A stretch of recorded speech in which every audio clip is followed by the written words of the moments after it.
Hey everybody, Rick here. Take a moment, watch this episode. It's a heart-to-heart discussion on the need for relationship for our officers, their families, and all those that stand the front lines.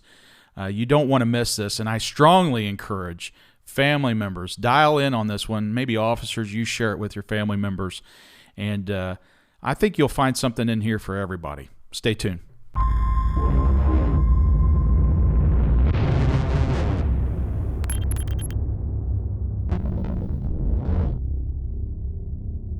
Hello, everybody. Hello, Rick. How are you? I'm good, man. How are you? Doing Hey, well. Welcome to another R&R Yep. podcast. Here we are. Yeah, man. Man, it seems like we were just here. Keep knocking them out. That was fast. Yeah, so it's Yeah, good. It is good. It's always good to get back around. You know, we have people that talk about, we're dropping these things almost one a week. Right. And then it's interesting when you miss a week. You think you're overdoing it, and then when you miss a week, people are like, hey, Hey, where are you at? where's it? Where was you guys? I had to listen to the same one. That's What's right. going on with you? So I always tell them, well, that's a good time to go back and listen maybe to one that you haven't watched and get caught up, you know. And we're stinking blowing through the year. Yeah. We're already at No the end of slowing February. down. It's No slowing wild. down. And so here, you know, the thing with that is we are seeing it now. More people are subscribing that have been regular Yeah, watchers, come so on. that's good. That is a great help. So not only subscribe, but the one that's really seemed to be helping a lot too is the thumbs up. Rick really wants you guys to hit the bell so he doesn't have to hear me say, hit that bell. That's really the I deal. still want to make a shirt. Or the thumbs up, you know. Yeah. Yeah, but hit the thumbs We've up. seen the thumbs up hit jump. the bell. You know, let's say you have 200 views on the video. Wouldn't it be something if you had 200 thumbs up Right. at the same time? That really raises the episode up on the algorithms and whatnot so you can break through and get recommended to other people so that other officers can see this. And if you don't want to do it just because you want to help, do it as a poke in the eye to those who do not want us Well, that's true too. to talk about officers or help officers. Or, you know, there's an agenda that's out there that would like to stop any voices of positivity or care to police officers and their families. We saw that during all the riots and all the wild stuff that took place. Well, that's still going on. They're just doing it in more covert ways. So if anybody would like to stop our voice, you can help. Well, and you've got other people out there that keep are us going. looking at law enforcement type videos and whatnot. This could get recommended to them and them not even know that R&R exists. That's right. But it pops up in front of them and can really bless them. Really And help them. out. And you don't ever know when an officer is in a critical moment Yeah. that it might be something that is said that helps them get past that very critical moment. That's right. We have no agenda other than to help officers and their families. Rick and I care nothing about money in that light. We don't offer or ask for donations. We don't seek donations. We do this because we love cops and their families. End of story. So that's why we do what we do. Well, I think word's getting around and people are sharing it. Heard from a retiree that really talked about how much this was such a needed thing for him. Yeah. And he said, you know, it was the same thing. You know, where was this when I needed it? Right. And how much it's helping him now. And he's now sharing it with other retirees. So that's the other thing I say. That's awesome. Take the link, put it in a text message, kick it out to your buddies, and say, hey, check this out. Yeah. And but then again, tell them to like, subscribe, all those good things. Yeah. And hit just that helps bell. the podcast and hit that bell. That's right. So, yeah, so we're coming out. I mean, we're going into the third month of the year here. We just came off of a big holiday in the world of the lovers, being Valentine's Day. That's right. So hopefully you did the right thing and did what you were supposed to be doing during that time. Yeah, hopefully you didn't stop by a convenience store on your way home and got some stale box of Stover's chocolate or something, and Hey, one now. of those little Yeah. one of those little fake paper roses Yeah. with the cellophane wrapped around that's always sticking in the little can up by the cash register. You're hurting a lot of people's feelings right now. Yeah. Now, if you picked up some, some good, a big gulp or something, who knows, your wife might like. I remember my sister talking years ago about her husband. She loved sweet tarts. Mm-hmm. I can't stand those. They always made my tongue raw, but she loved sweet tarts. And her husband would get a whole stinking bag of those things. Oh, yeah. And, I mean, you would have thought she had died and gone to heaven. Mm-hmm. So who knows? But hopefully you got your spouse, husband, wife, significant other, boyfriend, girlfriend, whatever. Hopefully you got them something that they wanted, and you blessed them and spent some time with them. I think a lot of times in our professions, what our spouses really love is that we want to spend some time with them. Yeah, it's and we're engaged. Really, one of the most precious commodities is our time. That's right. And that's something that we shortchange often with our families as officers, right? Right. Our spouses, our children, our families is just time with them. Yeah. And detectives really have a difficult time with that because they get called out and just have to drop and go, especially detectives that deal with homicide and stuff like that. They got to drop it and go right then. So sometimes their relationships can really, really suffer because of that. I have some officers tell me, hey, maybe I should have married a police officer.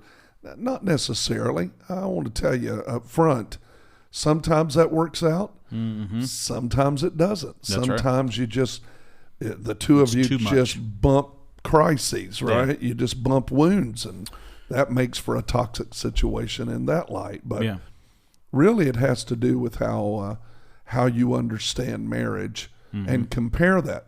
I think officers really should be able to compare this really well to their partner or their beat partner, or if you're a two-car unit, I mean a two-person unit in a two-person car. Yeah, I'll get it out here in a minute. It works much the same. Or specialty unit. Specialty, kind of approach. SWAT team, whatever. Yeah. So I'm going to read to you from the Holy Bible today. All right. In Ecclesiastes. Now, that's a big word. That's a big word. It's right behind Proverbs. So it's in the Old Testament. Old Testament. Old school. By the wisest man that ever lived. And before people get wound up and say, I don't like the Old Testament, you're missing out. You're really missing out. And when we say old school, it's just jokingly, but because think about old school in policing. There's a lot of wisdom that's in it, and a kind of back to basics kind of stuff. Yeah, still things you do today that was done when police work first started out. What you're doing is built upon that. And I can take you all the way back to the very beginning, to the Garden of Eden, where the first cop stood watch over the garden after man sinned and got in trouble. That's why we say get in this word and read all the way through it. That's right. That's right. So in Ecclesiastes chapter 4, verse 9, it says, 2 are better than 1. Wow, how about that? Mm-hmm. Because they have a good reward for their labor. In other words, 2 people should be able to outproduce or outwork 1. Mm-hmm. For if they fall, the one will lift up his fellow. Boy, how many times in law enforcement have we seen that happen? But woe unto him that is alone when he falleth, for he has not another to help him up. Teamwork, partnership. Again, if 2 lie together, then they have heat. But how can one be warmed alone? That's verse 11. That always reminds me of an old cowboy movie or an old army movie where 2 people are in a foxhole, and they're wet and they're freezing and they're snuggling, to try to get their body heat to warm up. I had a Vietnam veteran, was a very decorated guy, tell me one time. He said when we were in Vietnam and you'd get the monsoons and the rain would come, and he said we would sit back to back. Mm-hmm. And he said we would lean our heads back and take turns sleeping. But just having somebody to rest against gave you just enough relaxation in your body to catch a couple hours of sleep and support. And that's how they work together to make it through those nights and through those moments of trial. He says, again, if 2 lie together, then they have heat, but how can one be warmed alone? And if one prevail against him, in other words, if he's in a conflict or a crisis, two shall withstand him.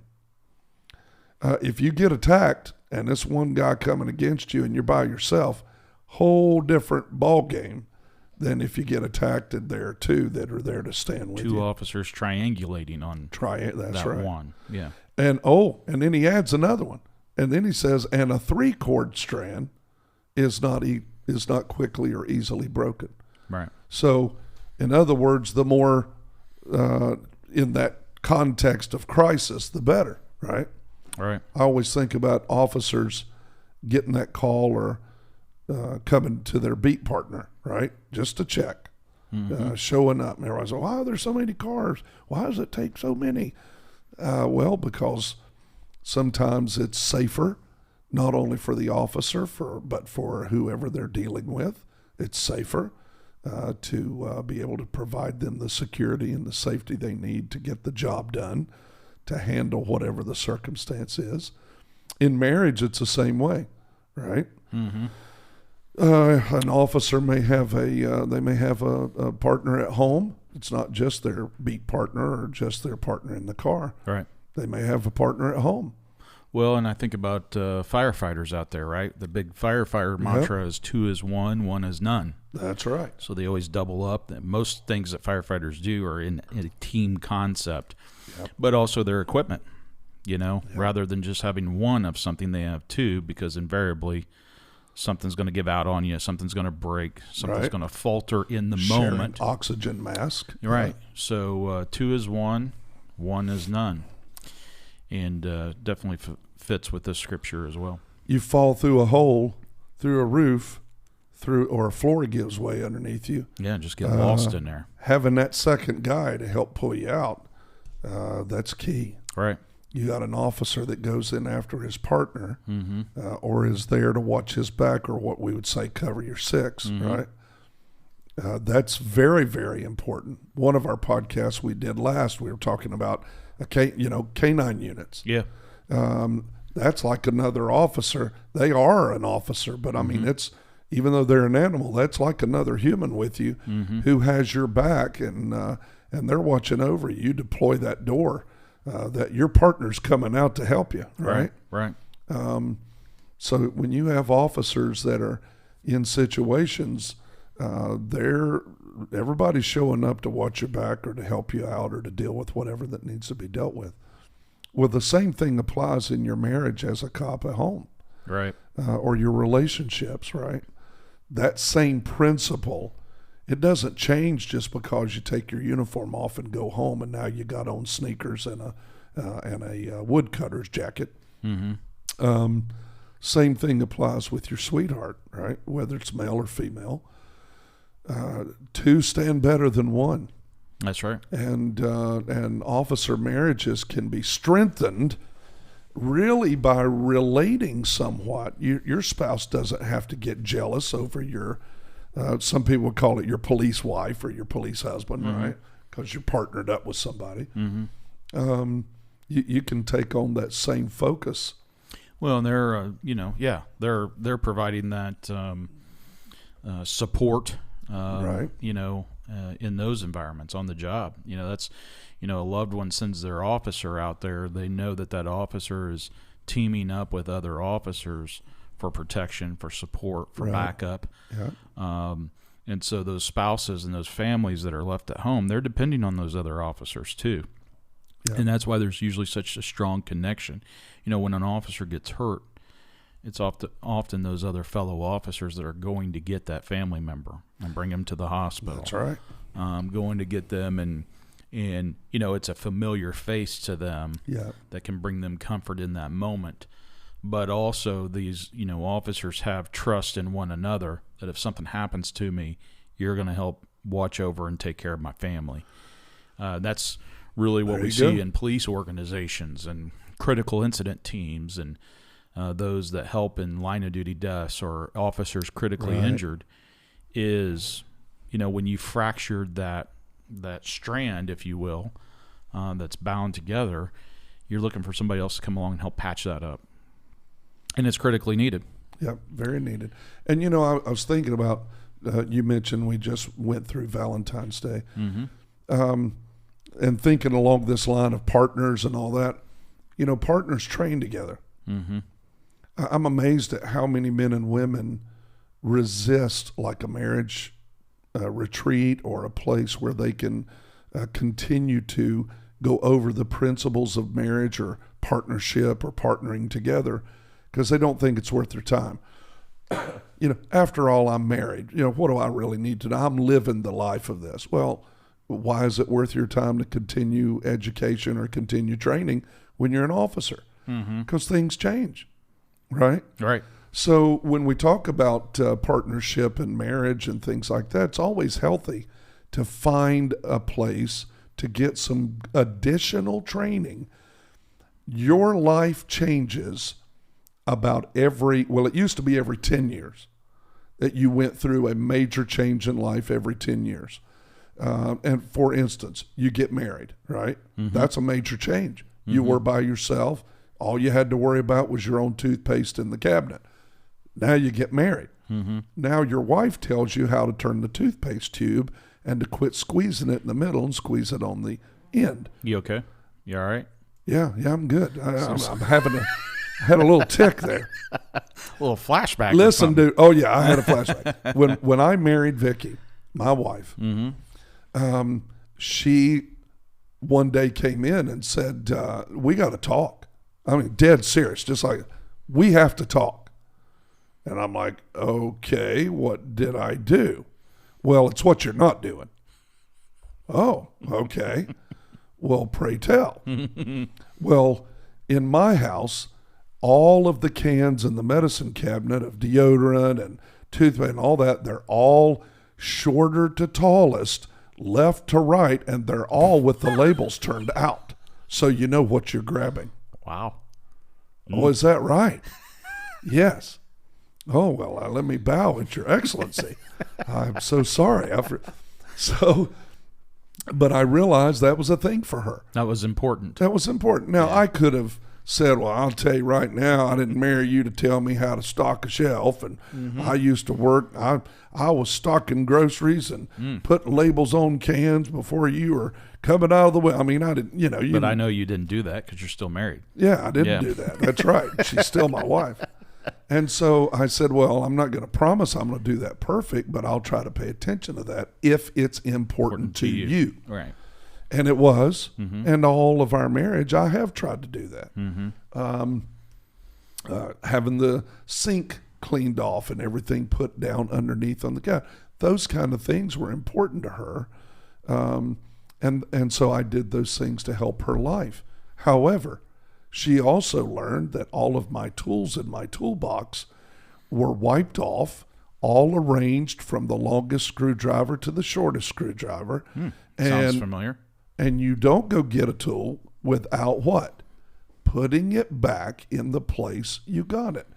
Because when I need it, I don't want to have to scour the whole house and ask everybody through interviews where the screwdriver went. It took a little time, but she finally figured out that made us all happy and work and flow together that way, right? So when we talk about relationships, officers go to get training together so that they grow together, develop together, and that is a great partner because you start thinking alike. There's unspoken things, right? Would you agree? Right. Oh, yeah. You can look at each other across the car. You can hear a name come across the radio, and you look at each other and you go, "Oh, we know what to." You start putting the gloves because you know they're going to fight. I mean, they'll say it to their family. Well, I ain't going to jail tonight. I'll tell you right now, I'm going to whip me an officer. So they're and you know that that officer in partnership will know they're going to go this direction. You're going to go that direction. Right. Just training, but you always train so that there is excellence in what you do, safety in what you do, protection in what you do, and expectations. expectations. So contact cover is a great principle. That's of that, right. Right. Yep. Contact That cover. if one of us goes contact, they're the one interacting with somebody. The other officer is automatically the cover Yep. officer. Yep. Now, sometimes you can switch those off. It's not always recommended, but you can switch those off in the same environment. But it's just recognized that if that occurs, then the other one has to revert back to being the cover officer. Right. You can't both be contact and you can't Yeah. both be cover, or else you're going to falter. Same in life. And I would Same like in family. right. Right? Whatever the situation is, there are times where you're going to be that contact in the situation, and you're going to also be the cover in that situation. It's very difficult to be the contact officer and not have any cover when you do it. Now, it happens, but you usually call for backup to get that cover. So what if you are partnered Mm-hmm. and you always go to training and seek training, but your partner never does? Right. And then they tell you when you say something about it, hey, dude, we were supposed to be at XYZ training. You didn't show up. I was just there by myself. This is like the 6th time you've done that. What's the deal? Right. And they say, oh, I don't need that stuff. I mean, when are we going to use that? I mean, we're doing okay, right? I mean, I'm in the car with you. Everything's going good. I always go in and get you a cup of coffee. It's all good. I don't need all that training. I got training at the academy. When I said I do, raised my hand. It's all good. So you're not growing together. You're not growing together. Not growing and You're developing. going to grow apart. Well, there you go. And you're going to want a partner eventually that sticks with you and goes through training together. Same thing at home. Same thing with your spouse. There are sometimes, and men are bad for this. I hate to say it, but the male species is bad for this. I don't need all that stuff. I said I love you when I married you. If that changes, I'll let you know. Not recommended. Yeah. Not for a long relationship. Men get in trouble a lot of times because we don't think we need anything. Mm-hmm. We grunt, burp, we're good to go. Mm-hmm. Not so for your spouse. So you have to take into consideration that in your relationships or in your marriage or in whatever you're doing, you need training as you move forward for proactive steps, not just for reactive steps. Officers will say all the time, I did XYZ proactively because I know this is a high area of crime. I know if I can reach these young people, if I can shoot a couple of basketballs with these children, if I can teach them to love and respect an officer or the police, I'm probably going to shrink the number of incidents or situations that go bad or sour. It's relationship. It's relationship. Right. So when we're talking about marriages, families, relationships, very important. And officers have to pay attention to that, but families also have to pay attention to their officer. Yeah, right? that's right too. It's a sharing. There definitely is a two-way street. It's a on that. two-way street, just like partners share and work together for the greater end. Families and their officers and their families have to do the same thing and apply themselves to what brings about great marriages, great families, raising your children together, all the things that bless you as you progress towards retirement or the end of your career. Right. So just kind of stirred in my heart about that.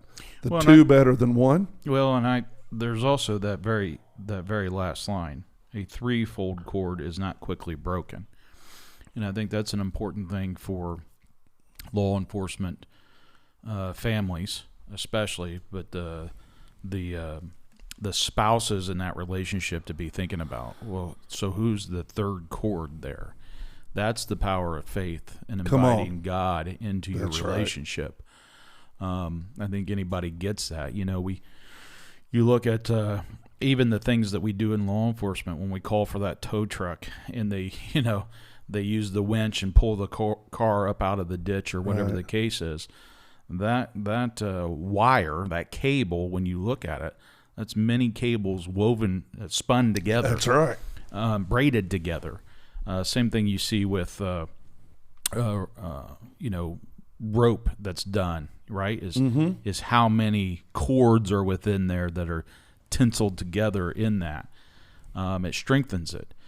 And just you and your spouse trying to walk this life, especially a police life or a public safety or a first responder life, maybe a military life, you're not going to be very successful, just the two of you.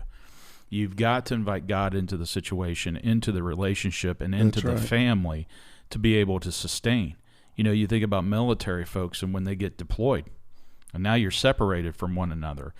That bridge that holds you together and keeps you connected is often your faith in God and your relationship, mutual and individual relationship with God. With God, yeah. And you don't hear a lot of people talking about that much. Yeah. You hear a lot of people trying to tell you their wisdom of how to enhance your relationship with one another. But God really talks about it in here, and this is a great example of where he does that. Well, he instituted and created marriage. Right. He formed woman out of man. I always tell our people here, and of course officers when I'm dealing with them about a marital issue, if you don't understand that your spouse has a place in your life to help you be all that you can be, you're half the person you were. Right. Adam became part of the person he was in the Garden of Eden. God took part of him out and formed woman. Right. And so if you don't recognize in your mind that you do have an area of your life you don't see clearly in, you don't see 360. Mm-hmm. You don't contact cover. That contact cover. The quote is, you don't see out of the back of your head, right? Mm-hmm. But when your spouse faces you, mm-hmm. and you converse or you have relationship, like you and I are eyeball to eyeball, but I got news for you. I can see everything that's going on behind your back, and you can see everything that goes on behind mine. Right. In this room, we're partners. Right. Right? Right. And so if something was coming at me from behind, right, meant me harm, you're going to say something. You're going to say something quick, right? So much like our officers, unless you wanted to get rid of me, then you're not going to say. Much like our officers do in a restaurant or something such as that. That's exactly right. I think the question becomes: are you doing that in your home? Are you doing that in your marriage? Are you doing that in your family? Yeah. Big things to do, because oftentimes officers try to walk this life and this profession alone. We have officers that still don't talk about work, don't talk about the job with their spouse. Yeah. We had a line of duty death once where the spouse knew none of the officers. You remember what I just said about officers coming to the home to get didn't know any of those officers, because that officer was very intentional of keeping the job away from their spouse, their loved one, their home. Well-intentioned, but can create some significant deficits. That's right. And so, it becomes this question of how do you strike that right balance? And I think you got to walk it together.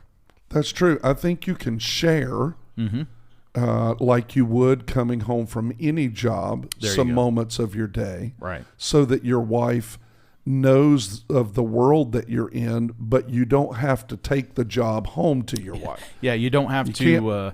You don't have to extend the trauma into the household. Right. So there are some officers that don't know how to flip the switch. Right. Share about being an officer to their wife so she feels connected, or husband so he feels connected, but they want to come home and police home. Right.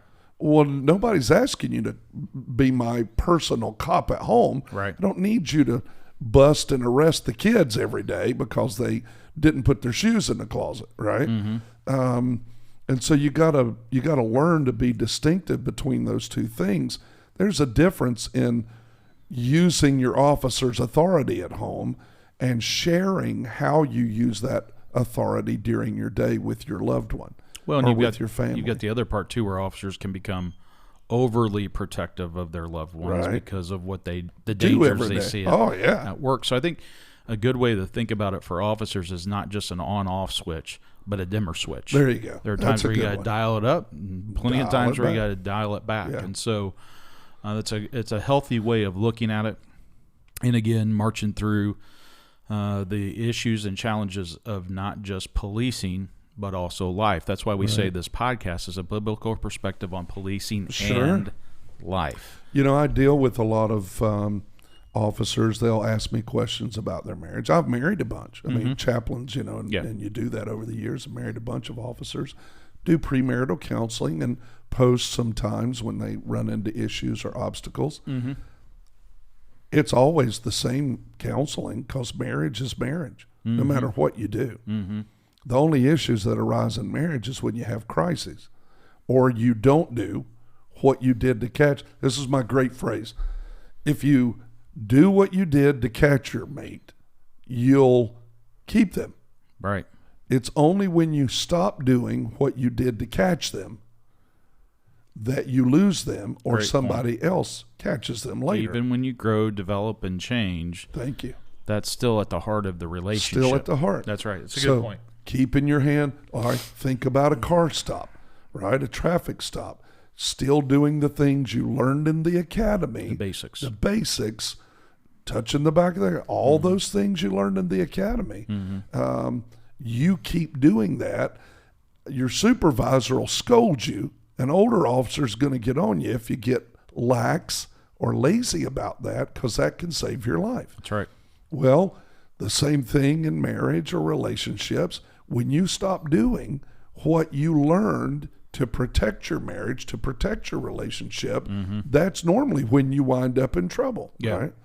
So preventative maintenance Preventative is very maintenance helpful is in very relationships. helpful. Yeah. I also talk a lot of times with the family or the spouse of officers that are battling fear, right? Because Fear of the unknown in that oh, job. dude, they live with that every day. Now the officers do, But in a different way. But in a different way. Your family battles that level of fear where there's no control. They can't even, sometimes an officer feels kind of in control of situations, Sure. right? They should. Sure. But that spouse, they have zero. Yeah. They don't even sometimes even learn about what you dealt with until sometime later, and it comes out in an argument or a confrontation at home. All right. Right? Right. You don't understand what I went through. This last week I had da-da-da, and you're looking at them going, well, why didn't you say something? I could have at least been praying for you. Or, well, I didn't want to bring the job home.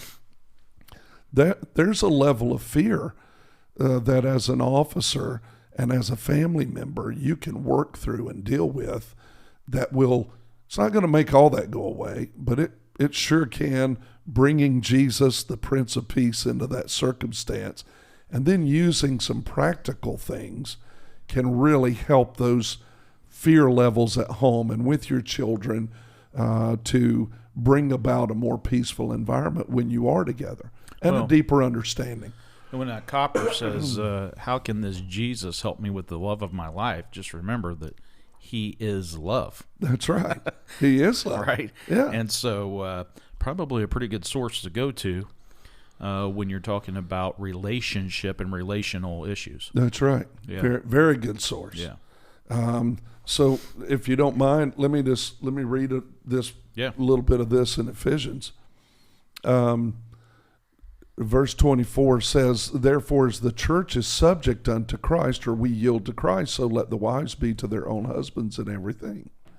Not it's being, the king of your castle kind of stuff, but subject, in other words, yielding. Verse 25 says, husbands, love your wives, even as Christ also loved the church and gave himself for it.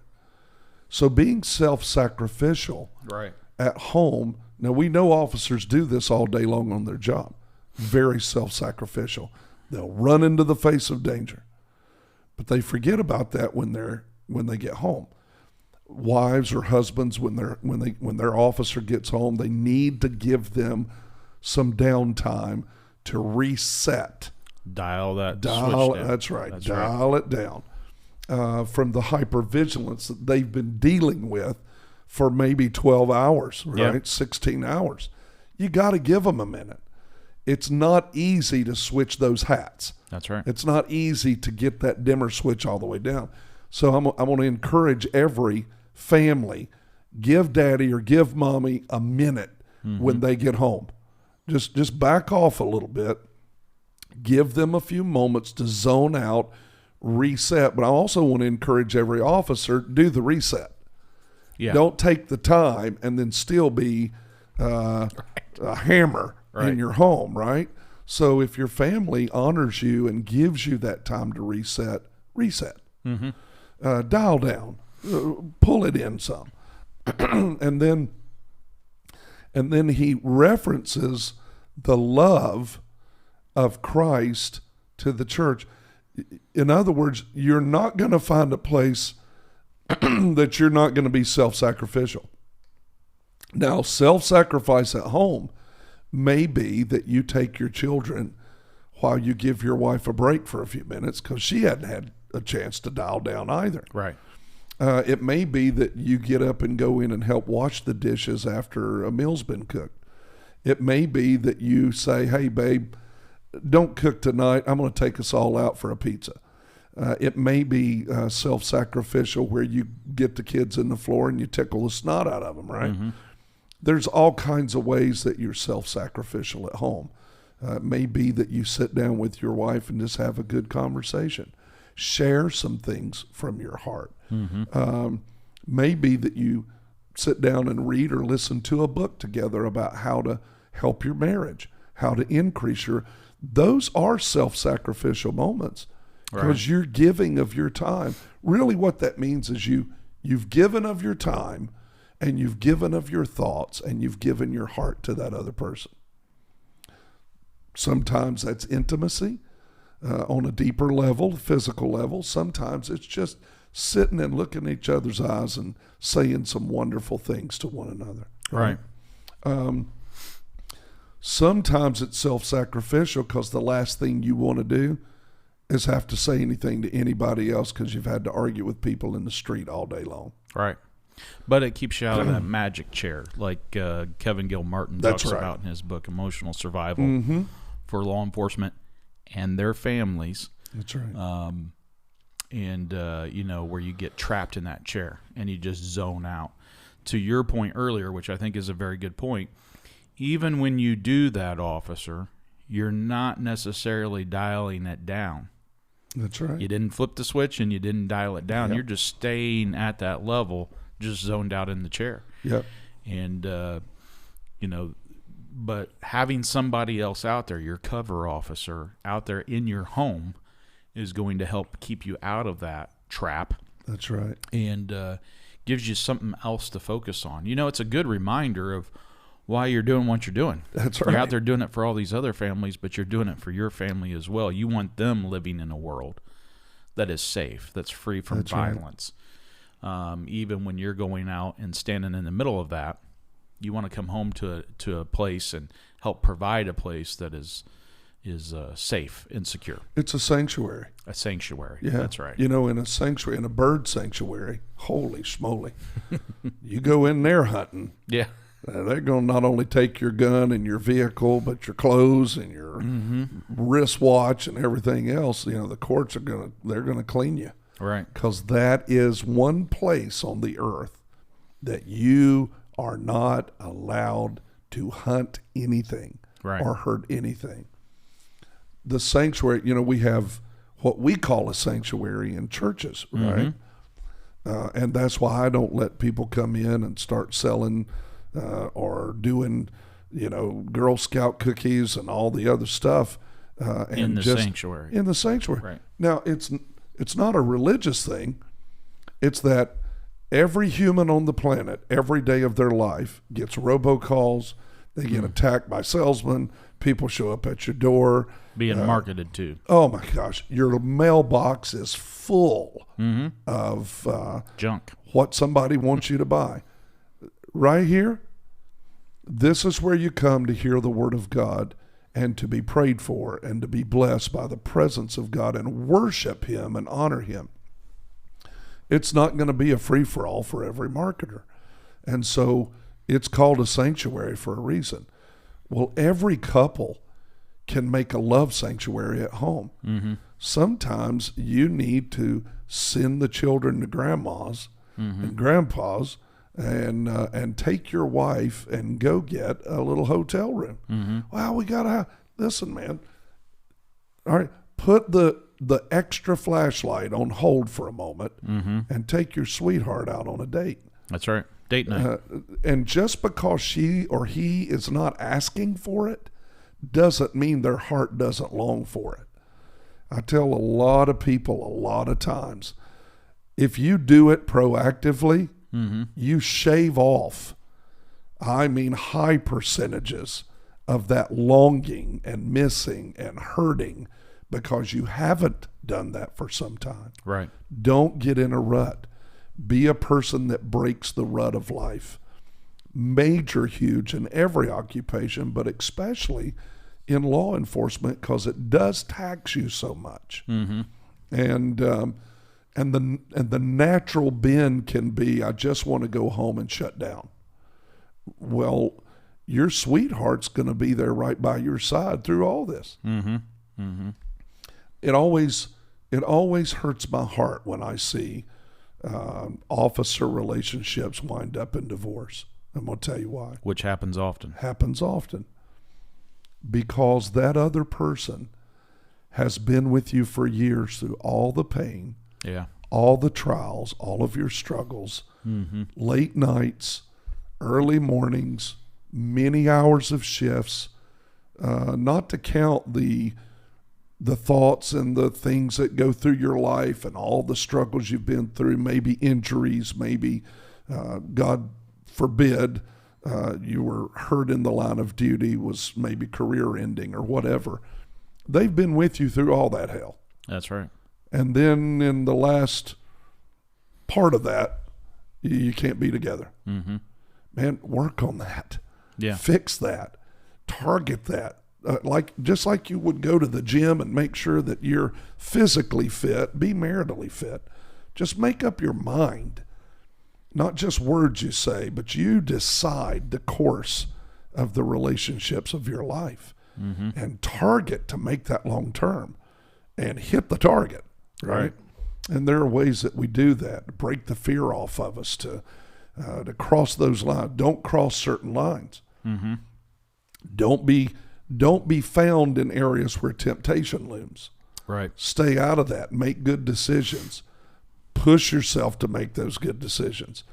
Whether you're an officer or the spouse of an officer or in a relationship with an officer, everybody does. If everybody does that, everybody stays safe, right?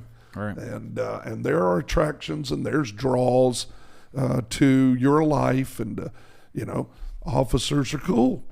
We got uniforms that you wear and all kinds of things that you do that certain people are attracted to. Well, I mean, we make television shows and movies like crazy all about policing, and there's a huge interest in whatnot. Yeah. And I think, you've really talked a lot about the officer and especially male officers, but there's also a lot to be said for family members too.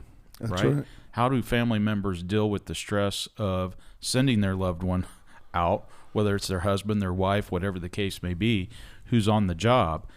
And then how do you find that balance? We've had meetings even here where we've invited spouses of officers to come together and talk about a challenging time that the profession's going through, or maybe there's been a critical incident, a line of duty death. Right. Hey, that impacts at home as well, your families.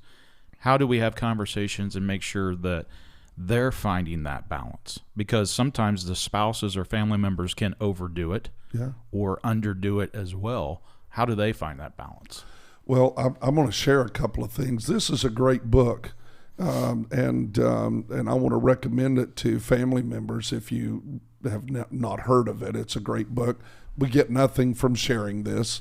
I would share this with you. Actually, we had a bunch of these we gave away, and we gave to officers and their families. So, but it's written by Victoria M. Newman, and it's called A Chip on My Shoulder.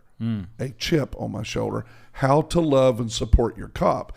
And I want to share just a few things in here that she said that I found to be very wonderful. I mean, they were just excellent points on how to guard and protect yourself as family from getting overwhelmed by fear. Some practical things that you can do to work on that. Is that all right? Yeah. Does that sound good? So number one, she said, face the worst case scenario. So when you know things are hot in the community, when you know there some wild things are going on, don't be caught without being emotionally prepared where you have faced what could happen. Mm-hmm. Nobody wants that phone call, right? Nobody wants that officer or chaplain showing up at their door and knocking on their door. But there's a possibility that can happen to you. Mm-hmm. If you don't deal with it now, I promise you'll deal with it on the day. That's not the best time to try to work through your heart and your mind that that's a possibility. Number 2, demystify the experience. Familiarize yourself with your agency's benefits and protocols when it comes to officer crises or struggles or death or whatever, and talk to your spouse about it. Have a conversation or more than one conversation. But at the end, let them know that you're still standing with them.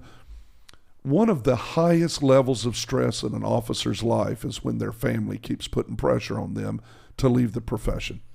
Well, a lot of times you'll hear officers say that. I got all this that I'm dealing with on the job, but then when I go home, it's worse. I feel this because it's more intimate. It's people that you love that are even unintentionally putting that pressure on you. Yep. I told my wife years ago, early in our marriage, things were going, I had lots of things happening in very high positive ways in what I did and in ministry and all the things and chaplaincy and officer stuff and all that.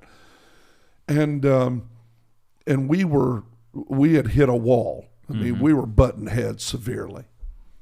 And I told her then, I said, you can take 1 million people and have them say things to me and it does not affect me at all. But I can come home and you can say one thing to me negatively and it totally ruins everything else I'm doing in my life. That's how powerful your voice my helpmeet is in my life. If you say things to me, I feel like I can take a building at a single bound. For men, a man's ego. It's not a stupid. I mean, feminism will try to just beat men to death about ego, but God put it there, and He put it there for a reason. Same thing with women who do the profession, or maybe they're at home, or your words as their husband can absolutely crush them, or make them feel like they're the best prize, the best person, the most wonderful thing you've ever seen in your life. All right. Words are powerful. How you handle your spouse, what words you say, how you deal with them. So when your officer comes home and you talk to them, they have a calling. And words that you say about their calling and wanting them to quit. Listen, man, officers are high A personalities. They don't quit. Mm-hmm. I don't quit. I taught my sons, our family motto is the Hollands don't quit. We don't quit. We die and go to heaven, but we don't quit, right? When you say things like that, you demoralize that officer so severely. That could be the difference of great levels of depression. You don't want to do that. Encourage them. I know it's tough. I know it's a tough job. I know it's scary for you sometimes because you're out of control. But you have to remember, this calling goes all the way to the spirit of that human being. And it is connected to absolutely everything in their life and the way they think. So attacking that isn't just attacking their job. It's attacking their spirit. And you have to be very careful about what you do when you do that. Sure. And that probably plays a significant role in a lot of the fractures in police families. That's right. That they have. They're, you think about the officers out there trying to help everybody else's relationships. Yeah. They're often called in to referee domestic situations and everything else. Supposedly trying to patch those things up. They're not necessarily equipped for that. They're just refereeing it. And but they're there. Yep. And officers hear that. Hey, you take time for all these other families. That's right. But you don't take any time for our family. Oh, buddy. That'll cut you to the core. For police and preachers, you got to be careful of that. Great point. Big time. Great point. Because we're all serving other people. That's right. So, and it's a call on you, so it isn't like it's necessarily up to you, right? That's right. And so, but you still got to be intentional Yeah. about finding that balance. And That's again, right. it's that, I think that dimmer switch is the best way That's of a thinking great, of that. yeah, great that, way to put it. Dialing it up and dialing it down.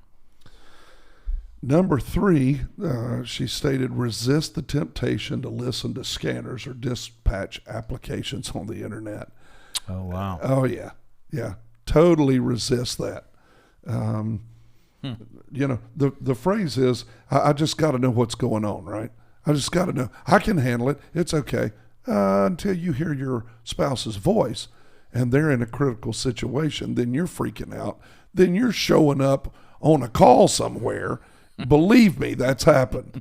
You and I know that's happened. Where somebody or a family member shows up on a call somewhere because they heard it on a scanner or on the internet scanners. Mm-hmm. Oh my goodness, now you've put yourself at risk.